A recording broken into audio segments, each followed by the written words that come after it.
Es esmu Karīna Platā, un šodien mēs runāsim par tēmu, kas saistīta ar darbinieku skaita samazināšanu. Viena no daļām ir arī darba līguma grozījumi, kad varbūt tikai kā sekas, kad darbinieks nepiekrīt grozījumiem, tad tiek piemērot šī darbinieku skaita samazināšana. Tātad iniciators ir darba devējs, un viņam ir nepieciešams veikt kādas izmaiņas uzņēmumā. Vai tas ir amata kādos pienākumos, darba laikā, tātad, kas skar darbinieku intereses, un vai arī tātad jau ir kādi lieki amati, kas vairs nav vajadzīgi un tiek izbeigts darba tiesiskās attiecības. Uzteikums ir saistībā ar piedāvātiem grozījumiem darba līgumā.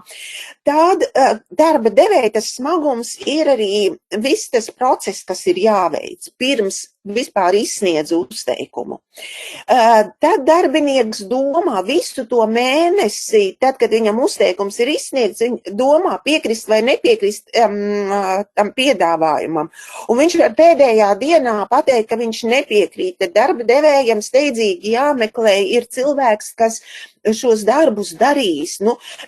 Darba devējs ir visu to mēnesi praktiski tādā neziņā.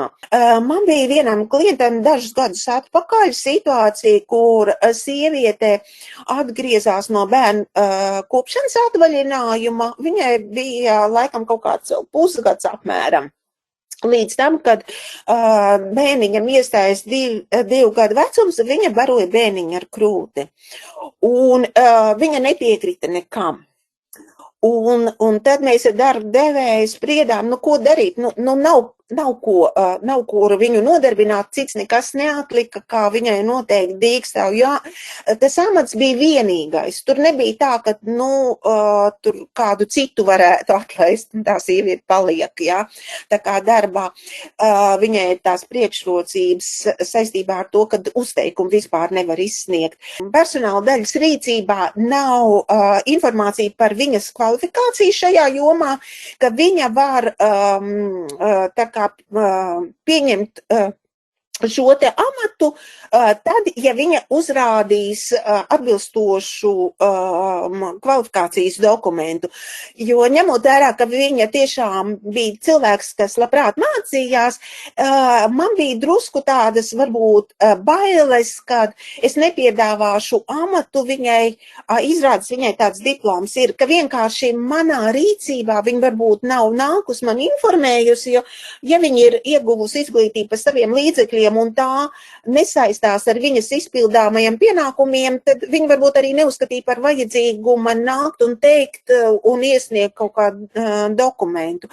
Tāpēc es devu arī plašāku šo informāciju viņai, jā.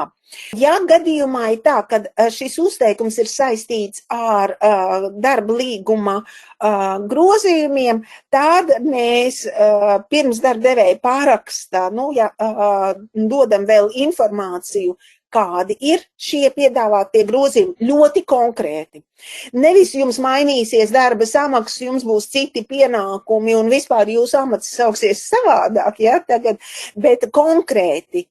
Kas, kādi pienākumi, cipars, kāda būs alga, kāds būs darba laiks, ļoti precīzi, jo tikai tas, kas būs norādīts uzteikumā, ja darbinieks piekritīs, to varēs ieslēgt vienošanās pie darba līguma kā izmaiņas līgumā. Tad darba devējs, neskatoties uz to, ka darbinieks ir darbnespējīgs, izbeidz darba attiecības 30. aprīlī. Un darbinieks, viņš turpina slimot pēc šī 30. aprīļa, bet tas vairs neskar darba devēju. Un darbinieks pēc šī termiņa notekējumā vairs nevar iesniegt pieprasījumu. Jau ir par vēlu. Viņam tas ir jāiesniedz līdz 30. aprīlim.